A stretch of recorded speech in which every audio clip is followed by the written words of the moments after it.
घूमत घूमत गांव डगरिया, नदियन के कुछ घाट नगरिया, चौपालों की ज्ञान सरिता, नित्य काम ही ध्यान सरीखा। शास्त्र ज्ञान को साधित करके, लोक में सम्मिलित करके, श्रेष्ठ को प्रस्थापित करके, परंपरा प्रवाहित करके, चंचल मन को बस में करके, तेरा तुझको अर्पण करके, लेने का ना लोभ जरा भी, एक भारत है ऐसा भी। भार लेकर बिंदु ज्ञान का, दर्शन पाया सिंधु स्नान का, नैनन से वह छवि न जाही, एक भारत है ऐसा भी।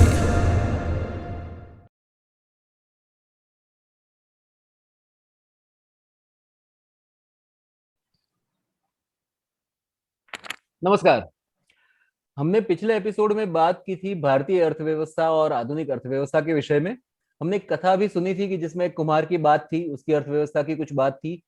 साथ ही साथ में एक वेनेजुएला नामक देश की भी बात थी और वहां की अर्थव्यवस्था की भी बात थी। और हमने एक तुलना तो नहीं कहना चाहिए, लेकिन एक तुलनात्मक अध्ययन जैसा कुछ करने का प्रयास किया था। जब हमारे दर्शकों ने, एक भारत ऐसा भी के दर्शकों ने इस पूरी कथा को सुना, तो बहुत सारे लोगों के मन में कुछ प्रश्न थे, कुछ रुचि थी ये जानने के विषय में कि ऐसी तो क्या लाक्षणिकताएं हैं जो भारतीय अर्थव्यवस्था को ये सबसे भिन्न बनाती है। कुछ पॉपुलर शब्द हमारे सामने उछाले जाते हैं कि नहीं, ये तो बार्टर सिस्टम हुआ करता था, हमारे पास तो करेंसी नहीं होती थी, अंग्रेजों के आने से करेंसी आई, उससे पहले तो करेंसी नहीं थी, तो फिर हम क्या करते, हम गेहूं के बदले जवार दे देते थे वगैरह वगैरह। तो ऐसे काफी सारे नोशंस, ऐसी काफी सारी धारणाएं हमारे समाज में आज प्रवर्तमान है, जिसके ऊपर थोड़ा सा प्रकाश डाला जाए ये आवश्यक है। आज इस विषय के ऊपर संवाद करने के लिए हमारे साथ मौजूद है श्री आशीष कुमार गुप्ता जी, हमारे मित्र, हमारे गुरु भाई एक तरह से, जो मध्य प्रदेश के जबलपुर जिले के इंद्राना गांव से है, जहां पर जीविका अध्ययन एवं शोध केंद्र की उन्होंने स्थापना की है और वहीं पर पिछले 6-7 सालों से बसे हुए हैं। आशीष जी ने वैसे अध्ययन किया था गुजरात में आणंद में इरमा से, रूरल मैनेजमेंट की पढ़ाई की थी, उसके बाद में माइक्रो फाइनेंस के काम में काफी समय तक लगे रहे और यही काम उन्हें घुमाते घुमाते उड़ीसा ले गया, यही काम उन्हें घुमाते घुमाते मध्य प्रदेश में कहीं कहीं ले गया और घुमाते घुमाते यही काम उन्हें तेलंगाना ले गया, जहां पर उनकी भेंट हुई श्री रविंद्र शर्मा जी से। आदिलाबाद में कला आश्रम में रविंद्र शर्मा जी से मिलने के बाद, गुरु जी से मिलने के बाद में भारतीय व्यवस्थाओं को, न केवल अर्थव्यवस्था को बल्कि व्यवस्था के सभी आयामों को समझने के बाद आशीष जी का जो दृष्टिकोण है वो एक तरह से काफी विस्तारित हुआ और भारत को वो और करीब से जानने लगे। तो आज इस विषय के ऊपर हम बात करेंगे। आशीष जी, सबसे पहले तो आपका स्वागत है एक भारत ऐसा भी में, और सबसे पहले आपका बहुत बहुत धन्यवाद कि आप हमारे साथ नमस्कार। हाँ जी, कि आप हमारे साथ इस विषय के ऊपर संवाद करने के लिए पधारे। आप पहले तो अपने कुछ अनुभव बताइए, क्योंकि हमारे दर्शक ये जानना चाहेंगे कि मध्य प्रदेश के गाँव में, जबलपुर के गाँव में भारतीय अर्थव्यवस्था को लेकर आपके क्या क्या अनुभव रहे। कुछ छोटे से किस्से, कुछ कहानियां यदि आप बता सके, क्योंकि एक भारत ऐसा भी में हमारा प्रयास रहता है कि हम बड़े भारी भरकम चर्चाओं की जगह कुछ कहानियों के माध्यम से रस उठाते हुए बात को समझने का प्रयास करें। बिल्कुल। नहीं नहीं, ये तो बड़ा अच्छा है, क्योंकि मुख्य जो जो हमारे जितने भी सिद्धांत हैं, सूत्र हैं, वो ऐसे छोटे छोटे अनुभवों से ही निकल के आते हैं। किसके क्या अनुभव रहे हैं और किससे क्या चीज हुई है, और फिर उसके बाद उससे बड़े बड़े सिद्धांत प्रतिपादित लोग करते रहे हैं। ऐसी बहुत सारी चीजें गुरुजी से सुनने के बाद, बहुत सारी चीजें श्री रविंद्र शर्मा जी आदिलाबाद वाले जिनका जिक्र आपने किया, तो उनसे सुनने के बाद बहुत सारी चीजें ऐसी लगती थी कि ऐसा होता होगा, बड़ा लॉजिकल लगता था, तार्किक लगती थी चीजें कि हाँ ऐसा रहता होगा।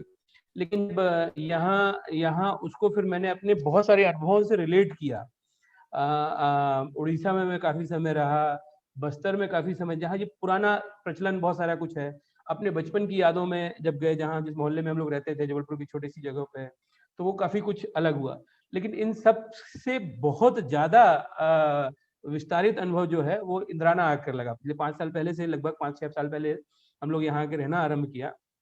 तो ऐसी बात चल रही थी एक बार कि गांव बंधे होने वाली बात होती है, हर कारीगर के गांव बंधे हुए होते थे, घर बंधे हुए होते थे। एक बार हम लोहे के सरौते बनने वाले थे, उनसे ऐसी बात कर रहा था, गुरुजी की बातें कर रहा था, तो वो बताने लगे, भाई साहब आप अब तब की बात कर रहे हैं, हमारे गांव में तो अभी भी होता है। ये दशहरे के समय हर लोहार जो है ये लोगों के यहाँ जाते हैं और उनकी चौखट पे कील ठोक के आते हैं। यदि आप पुराने, यहाँ पे तो हमने अपने आश्रम में बहुत सारे पुराने दरवाजे लिए हैं, तो उसके बाद वो चीज हमको समझ में आई, इतनी कीलें क्यों ठोक रखे हैं। बाकी सारी जगहों कीलों का कोई उपयोग नहीं है, लेकिन चौखट की नीचे तरफ में बहुत सारी कीलें निकलती हैं। तो उसी का ऐसा जिक्र करते हुए, तो उनका कहना था कि ये त्योहार पे जो मुख्य मुख्य त्योहार हैं अलग अलग, ये सब कारीगरों के लिए बने हुए थे। तो दशहरे का जहाँ शस्त्र पूजन वाला त्योहार होता है, तो विश्वकर्मा में लोहारों की विशेष मान होता है। तो ये सारे लोग गांव में जाते हैं अपने जो जो इनके यजमान हैं उनके यहाँ पर, और वो छोटा सा खील ठोक के आते हैं, और उसके बदले में उनको ढेर सारा अनाज मिलता है। अब जब ये ढेर सारा अनाज किसी काम के बदले में मिलने लगा, जैसा आपने कहा कि बार्टर, तो दिमाग में तुरंत यही आता है कि बार्टर होता था तो कि भाई हमने कुछ सर्विस दी, कोई प्रोडक्ट दिया, कोई सर्विस दी, उसके बदले में हमको कुछ चीज मिल रहा है। लेकिन खील ठोकने के बदले कोई 8-8, 10-10 किलो, 15-15 किलो अनाज दे, तो ये तो बार्टर नहीं है, तो बहुत बेवकूफी वाली व्यवस्था कहलाएगी, या तो इस ढंग से देखेंगे। तो जब गहराइयों में पता चला और गुरुजी की बात के साथ उसको रिलेट किया, तब ये पता चला कि ये ना तो ये बार्टर है और ना ये कोई मूर्ख बनाने वाली पद्धति है, बल्कि ये हमारे समाज में प्रतिपादित लोगों के आहार की सुरक्षा के साथ साथ उनके गौरव की व्यवस्था की बड़ी बहुत फाइन्यूट सिस्टम रहा है, कि इतना इतना इतना इतना महीन सिस्टम कि लोगों को आदर के लिए भी भटकना ना पड़े। ये छोटी सी जगह जाए, उनको बैठ के वहां पे उनका आदर सम्मान किया जाए, टीके सम्मान किया जाए, टीका लगाया जाए, उनको बिठाया जाए, नारियल पानी यहाँ के पे साथ साथ फिर इतना सारा अनाज भी दिया जाए। यहाँ पे ये भी स्पष्टता कर लेनी चाहिए हाँ। कि यहाँ पर टीका मतलब कुमकुम का टीका लगाने की बात है, कोरोना का टीका लगाने की बात नहीं है। आजकल जिस तरह से बात चल रही है, जी जी, लेकिन आजकल ये तो अभी वैक्सीनेशन वाला टीका चल रहा है। हाँ नहीं, लेकिन ये आपने बड़ी महत्वपूर्ण बात छेड़ी कि हमारी मूलभूत आवश्यकताओं में केवल भौतिक चीजें ही समाविष्ट नहीं है, उसके भीतर भीतर गौरव की व्यवस्था होना भी इतना ही जरूरी है। वही कदाचित मनुष्य को बाकी जीवों से भिन्नता की श्रेणी में रखता है। तो ये बड़ी रोचक बात रही। आज पूरी जी हाँ, मैं खाली उसको ऐड कर रहा। आज हम देख रहे हैं कि सारी जगहों पे अच्छे से अच्छी जो जो आधुनिकता में सबसे बड़ी चीज जो कार्य है, लोगों को अलग दिखने की बड़ी होड़ पड़ी हुई है। कुछ अलग करना है, कुछ नया करना है, तो उसके लिए कोई कोई हवाई जहाज में जाके शादी कर रहा है, कोई आधे कपड़े पहन के घूम रहा है, कोई ठंड में कुछ कर रहा है, कोई आकाश में उड़ के शादी कर रहा है, कहीं कुछ जगह पे कुछ हो रहा है। जो सामान्य शादी विवाह होते हैं उसमें दुनिया भर के नौटंकी नखरे होने लगी, कोई उसमें प्रपोज करने की अलग अलग तरीके, कोई हाथों में लेके चल के आ रहा है। ये सब नया दिखने की, अलग होने की, अलग दिखने की जो होड़ है, उसके पीछे का कारण केवल ये है कि लोगों आज समाज में गौरव की व्यवस्था ही नहीं है। लोगों को गौरव ही नहीं मिल रहा है, पहचान ही नहीं हो रहा है कि मेरी पहचान कहाँ है। और उस पहचान को पाने के लिए सब चीज हमारे समाज में इसकी बड़ी सुंदर पहले से व्यवस्था की गई थी कि रोटी कपड़ा मकान ये तो मूलभूत आवश्यकता तो है, लेकिन उससे कुछ होने वाला नहीं है जब तक लोगों की गौरव की व्यवस्था नहीं हो, उनके मान सम्मान की व्यवस्था नहीं हो। वो इस तरह की हरकतें करता रहेगा और उसको बड़े आसानी से किया गया था। बिल्कुल आप बोल रहे थे। हाँ, मतलब सोने की थाली में 56 भोग परोस के भी आपके सामने यदि फेंक दिया जाए तो कोई उसे खाएगा नहीं। तो ये बड़ी समझने की आवश्यकता है कि जो रोटी कपड़ा मकान पानी बिजली सड़क जैसे जो चुनावी जुमले हमारे सामने घूमते रहते हैं आजकल, हमारी समाज व्यवस्था उससे काफी हद तक भिन्न रही है। अब खैर, ये चुनावी बहुआयामी व्यवस्थाओं की जब हम बात कर रहे हैं तो फिर जाहिर सी बात है कि कुछ मित्रों की तरफ से ये भी एक बात आई थी कि क्या इसकी तुलना हम कहीं ना कहीं कम्युनिस्ट मॉडल के साथ कर सकते हैं, मार्क्सिस्ट मॉडल के साथ, सोशलिस्ट मॉडल के साथ, क्योंकि सोशलिस्ट मॉडल में कहीं ना कहीं समाज के हित को केंद्र के स्थान में रख के उसके आधार पर अर्थव्यवस्था के गठन की बात चलती है। तो उस व्यवस्था और इस व्यवस्था में हमें क्या क्या साम्यताएं दिखेगी, उस व्यवस्था और इस व्यवस्था में हमें क्या क्या भिन्नताएं दिखेगी, इसके ऊपर भी थोड़ा सा विस्तार से बात की जाए। नहीं, ये खाली कम्युनिज्म की बस बात नहीं है। यदि आज हम देखें अभी पूरे विश्व भर में कई तरह के सिद्धांत प्रतिपादित हो रहे हैं। मिनिमलिस्ट अप्रोच की बात हो रही है, फिर लोकलाइजेशन का एक बहुत बड़ा मूवमेंट चल रहा है, स्थानीयता का बहुत बड़ा मूवमेंट चल रहा है, फिर उसके बाद ऑर्गेनिक्स पे बहुत बड़ी बातचीत चल रही है, हेल्थ वाले सिस्टम में बहुत सारी चीजें हैं। तो ये सारे के सारे यदि आप कहीं देखें तो ये इसमें कुछ ना कुछ साम्यता तो हमारे ग्रामीण जीवन में मिलती है, लेकिन ये सारे अप्रोचेस जो हैं, सारे जो आज के जो सिद्धांत हैं, ये पार्ट ऑफ द थिंग्स हैं। उस पूरे बृहत चीज का एक बहुत छोटी सी चीज है।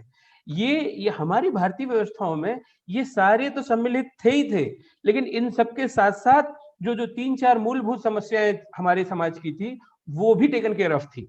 जैसे आज हमारी सबसे बड़ी चीज बेरोजगारी एक बहुत बड़ी समस्या है, पॉल्यूशन एक बहुत बड़ी समस्या है, प्रकृति का शोषण एक बहुत बड़ी समस्या है, लोगों को जो गौरव की हम जो बात कर रहे हैं वो पहचान का बहुत बड़ा संकट है। तो ये सारी समस्याएं तो एड्रेस हो, मतलब बाकी सारी समस्याएं तो हो ही रही हैं, उनके साथ साथ ये मूलभूत समस्याएं भी एड्रेस होती हैं।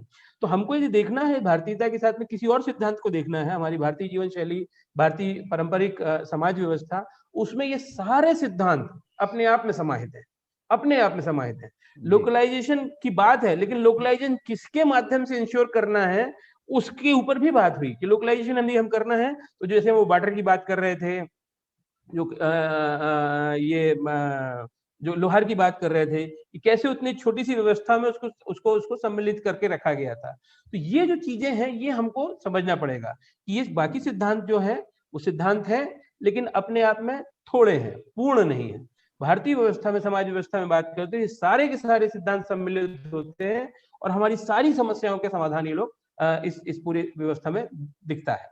जी बिल्कुल। इसमें थोड़ा सा ये भी एक ध्यान देने वाली बात होती है कि जैसे कि हमने बताया, ये सारी जो व्यवस्थाएं हैं, आज की जो सारे इज्म्स है जो दिए जाते हैं, कैपिटलिज्म, मतलब कैपिटलिज्म से आज विश्व ग्रसित है, परेशान है, तो फिर उसके विकल्प के लिए सबके सामने घूम फिर के तो ये 2-4 इज्म्स ही आते हैं, क्योंकि उसे कैपिटलिज्म से भिन्न माना जाता है। लेकिन उससे हट करके भी तो एक व्यवस्था होती है, और ये समझना बड़ा आवश्यक है कि कैपिटलिज्म के साथ साथ ये मार्क्सिस्ट आइडियोलॉजी से निकले हुए सारे इज्म्स भी एक प्रकार से यदि देखा जाए तो आय प्रधान अर्थव्यवस्था के अंश है। व्यय प्रधान अर्थव्यवस्था जो कि भारत में देखने को मिलती थी, उसके ऊपर अभी तक हम बात नहीं कर पाए हैं। ये इसके ऊपर बात करना बड़ा जरूरी है, लेकिन मुझे लग रहा है कि हमारे इस एपिसोड को हम यहीं पे अंत करेंगे और हमारे दर्शकों के लिए एक छोटी सी बात हम रखेंगे कि ये आय प्रधान और व्यय प्रधान भला क्या होता है, कभी इसके बारे में भी सोचिए।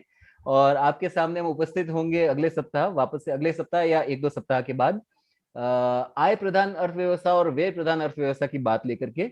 और तब तक आप भी थोड़ा एक बार सोच के रखिए कि भारतीय व्यवस्था में व्यय प्रधान होना, इसका अर्थ क्या होता है। इसके ऊपर भी संवाद करेंगे आशीष जी के साथ। तब तक बने रहिए हमारे साथ और देखते रहिए एक भारत ऐसा भी। नमस्कार।